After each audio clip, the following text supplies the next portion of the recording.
Hello दोस्तों, नमस्कार।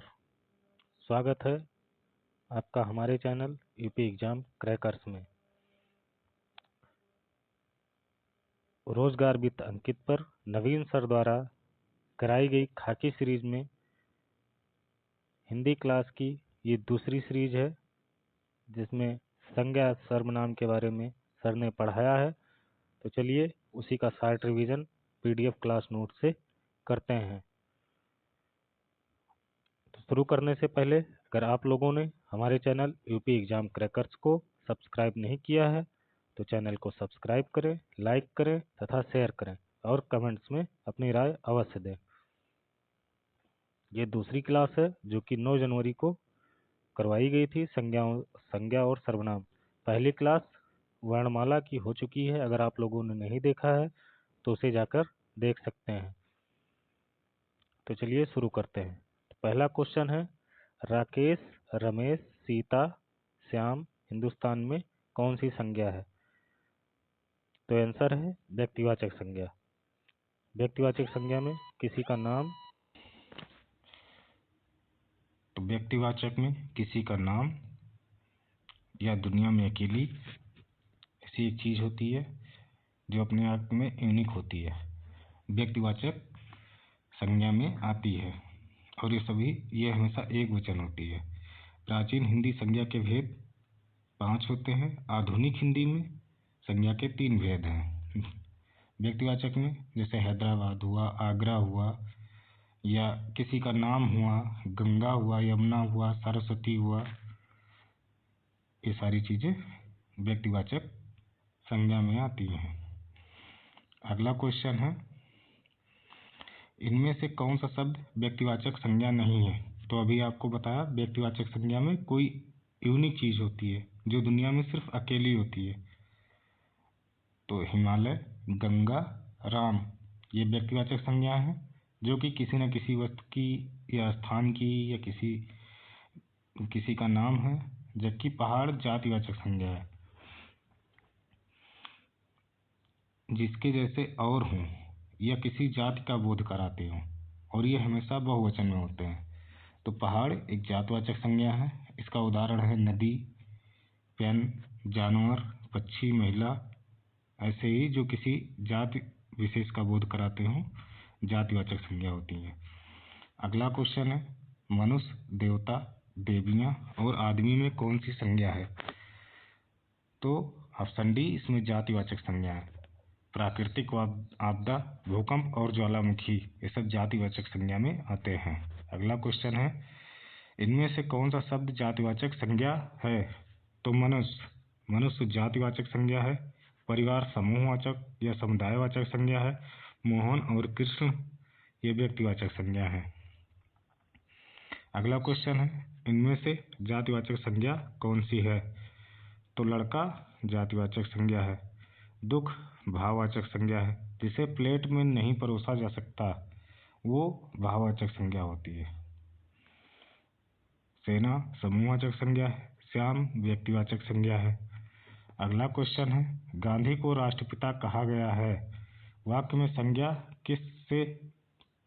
किस रूप में परिवर्तित हो रही है? तो यहाँ पर गांधी को राष्ट्रपिता कहा गया है, तो व्यक्तिवाचक से जातिवाचक में संज्ञा परिवर्तित हो रही है। महात्मा गांधी व्यक्तिवाचक है जबकि राष्ट्रपिता जातिवाचक है। राष्ट्रपिता जैसे भारत के राष्ट्रपिता महात्मा गांधी या किसी और देश के भी राष्ट्रपिता हो सकते हैं। अगला क्वेश्चन है, इनमें से कौन सी भाववाचक संज्ञा क्रिया से नहीं बनी है? तो भलाई भाववाचक संज्ञा जो है क्रिया से नहीं बनी है। पढ़ाई मूल धातु पर होता है जिसमें ना प्रत्यय लगा के बनाया जाता है। इसी तरीके से लड़ाई है, इसी तरीके से कमाई है, जबकि भलाई विशेषण से बना हुआ है, ये क्रिया से नहीं बना है। अगला क्वेश्चन है, इनमें से भाववाचक संज्ञा कौन सी है? तो सचरित्र और चरित्र ये दोनों भाववाचक संज्ञाएं हैं। इसमें ऑप्शन बी और सी दोनों सही है। अगला क्वेश्चन है, लोभ यह संज्ञा का कौन सा प्रकार है? तो लोभ ये संज्ञा का भाववाचक है। जैसे बुराई से बुराइयाँ, अच्छाई से अच्छाइयाँ, ये सब जातिवाचक संज्ञा के उदाहरण है। ये भाववाचक से जातिवाचक में बन रहे हैं। ऊंचा विशेषण होता है, ऊंचाई भाववाचक है, ऊंचाइयाँ जातिवाचक है। तो ऊंचा विशेषण से भाववाचक ऊंचाई हो जाएगा और ऊंचाइयाँ जातिवाचक हो जाएगा।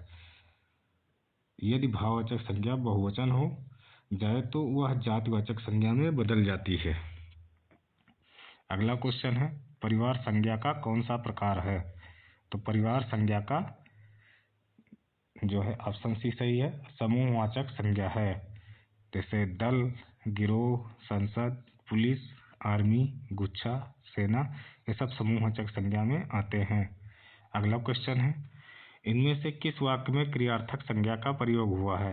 तो ऑप्शन ए सही है, टहलना स्वास्थ्य के लिए अच्छा है, यह क्रियार्थक संज्ञा है।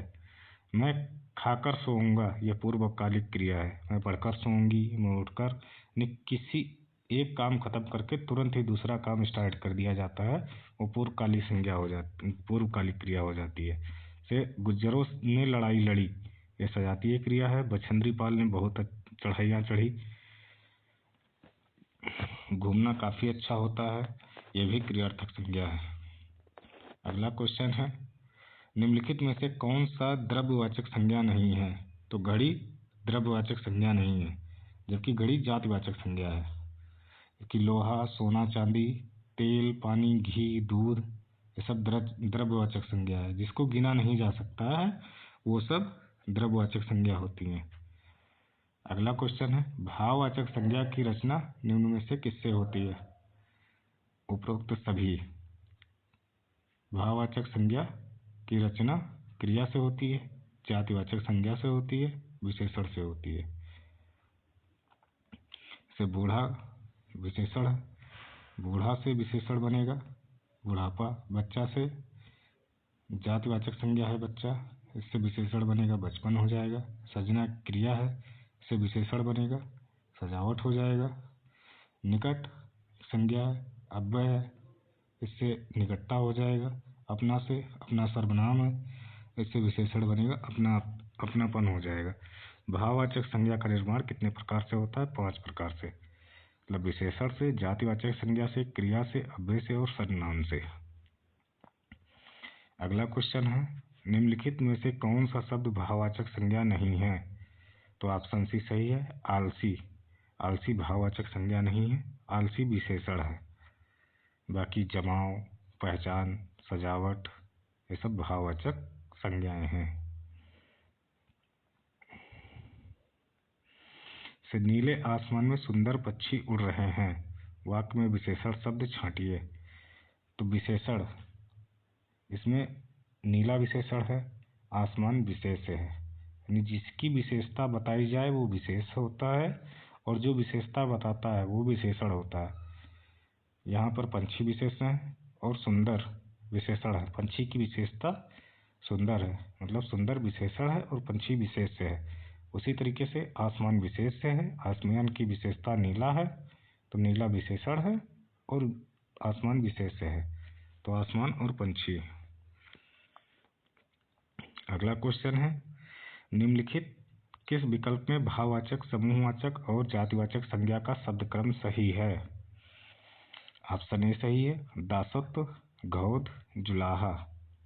दासत्व भाववाचक है, घौद जैसे केले का घौद आपने सुना होगा तो ये समूहवाचक है, और जातिवाचक जुलाहा एक जाति होती है और एक समुदाय का बोध कराती है, तो ये हो गया जातिवाचक। अगला क्वेश्चन है, निम्नलिखित में से भाववाचक संज्ञा शब्द का चयन कीजिए।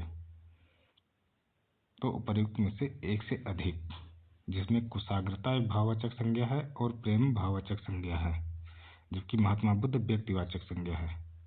अगला क्वेश्चन, निम्नलिखित में से कौन सा शब्द भाववाचक संज्ञा नहीं है? तो ऑप्शन सी सही है, पर्वत। पर्वत भाववाचक संज्ञा नहीं है, पर्वत जातिवाचक संज्ञा है, जबकि लघुता, आलस, सजावट भाववाचक संज्ञा है। अगला क्वेश्चन है, क्षेत्र को लेकर भारत में संघर्ष अब आम बात हो गई है। उपरोक्त वाक्य में निम्नलिखित शब्द के स्थान पर भाववाचक संज्ञा शब्द का क्या होगा? तो क्षेत्र का क्षेत्रीयता हो जाएगा भाववाचक संज्ञा, जबकि क्षेत्रीय जातिवाचक है और क्षेत्रीय विशेषण है। अगला क्वेश्चन है, कौन से विकल्प में विशेषण से बने भाववाचक संज्ञा शब्दों में त्रुटि है? तो ऑप्शन सी है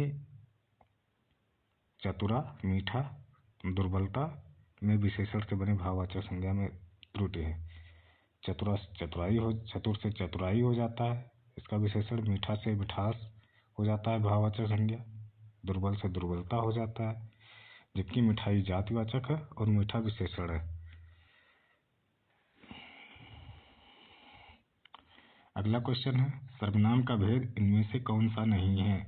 तो गुणवाचक सर्वनाम का भेद नहीं है, ऑप्शन ए सही है। सर्वनाम के 6 भेद होते हैं: प्रश्नवाचक सर्वनाम, संबंधवाचक सर्वनाम, निजवाचक सर्वनाम, निश्चयवाचक सर्वनाम, अनिश्चयवाचक सर्वनाम और पुरुषवाचक सर्वनाम।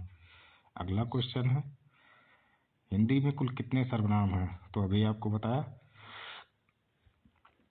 कि सर्वनाम के कितने भेद होते हैं, तो सर्वनाम के 6 भेद होते हैं। अब सर्वनाम कुल कितने हैं? तो सर्वनाम कुल 11 हैं। जैसे मैं, तू पुरुषवाचक सर्वनाम है, जो, सो संबंधवाचक सर्वनाम है, यह, वह निश्चयवाचक सर्वनाम है, आप निजवाचक सर्वनाम है, कौन, क्या प्रश्नवाचक सर्वनाम है, कोई, कुछ अनिश्चयवाचक सर्वनाम है। अगला क्वेश्चन है, मुझे छोटी बच्ची के लिए कुछ नए कपड़े खरीदने हैं, वाक्य में कौन सा शब्द करता है? तो इसमें मुझे छोटी बच्ची के लिए कुछ नए कपड़े खरीदने हैं, तो कर्ता का कार्य मुझे इसमें करता है। जैसे पापा जी बाजार जा रहे हैं, तो पापा जी इसमें करता है। अगला क्वेश्चन है, कोई सज्जन आपको बुला रहा है, इस वाक्य में किस सर्वनाम का प्रयोग किया जा रहा है? कोई, कुछ, कैसे, ये सब अनिश्चय सर्वनाम, अनिश्चयवाचक सर्वनाम विशेषण होते हैं। दरवाजे पर कोई खड़ा है। अगला क्वेश्चन है, निम्नलिखित में से कौन सा अनिश्चयवाचक सर्वनाम नहीं है? तो जो, सो संबंधवाचक सर्वनाम है और ये पुरुषवाचक सर्वनाम ही है, अभी बताया था ऊपर आपको। तो कुछ न कुछ अनिश्चयवाचक सर्वनाम है, कुछ भी अनिश्चयवाचक सर्वनाम है, सब कुछ अनिश्चयवाचक सर्वनाम है। अगला क्वेश्चन है, आपके घर में इतना दूध होता है, कुछ हमारे घर भी भिजवा दिया कीजिए। इस वाक्य में अधोरेखित शब्दों का सर्वनाम का प्रकार लिखिए। तो ऑप्शन सी सही है, अनिश्चयवाचक सर्वनाम। कुछ, इतना, उतना अनिश्चयवाचक सर्वनाम है, ऑप्शन सी सही है। अगला क्वेश्चन है, आपके घर में इतने मेहमान आए हैं, कुछ मेहमान हमारे यहाँ भेज दीजिए। इस वाक्य में सर्वनाम का प्रकार बताइए। ऑप्शन बी सही है, अनिश्चयवाचक सर्वनाम। अगला क्वेश्चन है, इनमें से संबंधवाचक सर्वनाम का प्रयोग किस वाक्य या किन वाक्यों में हुआ है? अनिश्चय संबंधवाचक सर्वनाम का प्रयोग कौन से वाक्य में हुआ है? तो ऑप्शन सी सही है, जो सोता है सो खाता है। मतलब एक का प्रभाव दूसरे पे हो रहा है। जो सोता है सो खाता है, सो खोता है, संबंधवाचक है। जिसने परिश्रम किया वह सफल हो गया, संबंधवाचक सर्वनाम है। जैसी करनी वैसी भरनी संबंधवाचक सर्वनाम है। अगला क्वेश्चन है, वह आम का पेड़ है, आम के पेड़ हैं। इस वाक्य में अधोरेखित सर्वनाम का प्रयोग लिखिए। वह संज्ञा, मतलब वह निश्चितता का बोध करा रहे हैं, तो ये निश्चयवाचक सर्वनाम हो जाएंगे। जबकि निजवाचक में खुद, अपने आप, स्वयं निजवाचक सर्वनाम होते हैं। अगला क्वेश्चन है, मैं स्वयं वहीं से आया हूँ। इस वाक्य में अधोरेखित सर्वनाम शब्द के सर्वनाम का प्रकार लिखिए। मैं स्वयं वहीं से आया हूँ। स्वयं, मैं, अपने आप निजवाचक सर्वनाम होते हैं। ऑप्शन सी सही है, निजवाचक सर्वनाम। अगला क्वेश्चन है, मैंने मेरे को सुधार लिया। मेरे को वाक्य में अशुद्धि ज्ञात करनी है, तो मेरे को जगह नहीं, खुद को, मैंने खुद को सुधार लिया। तो इसमें लिंग संबंधित सर्वनाम संबंधित अशुद्धि हो जाएगी। अगला क्वेश्चन है संयुक्त सर्वनाम संयुक्त सर्वनाम नामक सर्वनाम की एक पृथक श्रेणी का उल्लेख इनमें से किस विद्वान ने किया है? तो ऑप्शन सी सही है, डॉक्टर डीम टिस। इन्होंने संयुक्त सर्वनाम का उल्लेख किया है। जब दो सर्वनाम शब्द जुड़ जाएं तो संयुक्त सर्वनाम होता है, जैसे कुछ न कुछ, कोई न कोई। चलिए अगले क्वेश्चन पे चलते हैं। अगला क्वेश्चन है निम्नलिखित में से कौन सा वाक्य निजवाचक सर्वनाम से संबंधित नहीं है? तो ऑप्शन ए सही है, यह गाड़ी किसकी है। यह प्रश्नवाचक सर्वनाम है, प्रश्न पूछ रहा है यह गाड़ी किसकी है। निजवाचक सर्वनाम में बाकी मैं अपनी केबिन में बैठा हूँ, अपना स्वयं की बात कर रहा है, निजवाचक सर्वनाम है। यह पत्र अपने प्राचार्य को दे दीजिए, निजवाचक स्वयं की बात कर रहा है। सब लोग अपना सामान संभाल लें, स्वयं की बात कर रहा है। तो ऑप्शन ए सही है, यह गाड़ी किसकी है, प्रश्नवाचक सर्वनाम है। अगला क्वेश्चन है निम्नलिखित विकल्पों में से कौन सा एक वाक्य संबंध सर्वनाम का उदाहरण नहीं है? ऑप्शन बी सही है, यह अच्छा विचार है। यह संबंधवाचक सर्वनाम नहीं है। बाकी ऑप्शन ए में जो व्यक्ति आपत्ति में विचलित नहीं होता है वह अवश्य अपनी मंजिल पाता है, जो सो का प्रयोग और सारे वाक्य में किया गया है, जो कि संबंधवाचक वाक्य की पहचान होती है। तो ऑप्शन बी सही है। इसमें ऑप्शन बी में संबंधवाचक सर्वनाम का प्रयोग नहीं किया गया है। अगला क्वेश्चन है किसी ने पत्थर मार दिया, रेखांकित पद में कौन सा सर्वनाम है? किसी ने, जानकारी नहीं है किसकी बात हो रही है, अनिश्चयवाचक सर्वनाम है। ऑप्शन सी सही है। अगला क्वेश्चन है मध्यम पुरुष एक वचन का मूल रूप क्या है? तो ऑप्शन बी सही है, तू। मध्यम पुरुष एक वचन का मूल रूप है तू। पुरुषवाचक में, उत्तम पुरुष में मैं, हम, कारक विभक्तियों का प्रयोग होता है। मध्यम पुरुष में तू, तुम, आप का प्रयोग होता है। अन्य में यह, वह, ये, वे का प्रयोग होता है। अगला क्वेश्चन है किस वाक्य में निश्चयवाचक सर्वनाम का प्रयोग हुआ है? तो ऑप्शन ए सही है, वह कौन है जो बड़ा रो रहा है। इसमें निश्चयवाचक सर्वनाम का प्रयोग हुआ है। अल्पप्राण की संख्या 31 होती है, जिसमें 1, 3, 5 पहला वर्ण, तीसरा वर्ण और पांचवा वर्ण अल्पप्राण होते हैं। इसमें अंतस्थ व्यंजन या, रा, लावा भी अल्पप्राण होते हैं और ड़ा यह अल्पप्राण होता है और सभी 11 स्वर भी अल्पप्राण होते हैं। महाप्राणों की संख्या 15 होती है। इसमें दूसरा और चौथा वर्ण महाप्राण होता है, पहला, तीसरा, पांचवा वर्ण अल्पप्राण होता है। महाप्राण में 15 होते हैं, दूसरा और चौथा वर्ण ढा और सा तीनों सा और हा महाप्राण होते हैं। अघोष वर्ण की संख्या 13 होती है, पहला और दूसरा वर्ण और तीनों सा ये अघोष होते हैं। सघोष की संख्या 31 होती है, तीसरा, चौथा, पांचवा और या, रा, ला, वा, हा और सभी स्वर सघोष होते हैं। तो धन्यवाद, वीडियो यहीं पर समाप्त होती है। अगर आप लोगों ने अभी तक चैनल को सब्सक्राइब नहीं किया है तो चैनल को सब्सक्राइब कर लें, वीडियो को लाइक करें तथा शेयर करें और कमेंट में अपनी राय हमें अवश्य दें। धन्यवाद।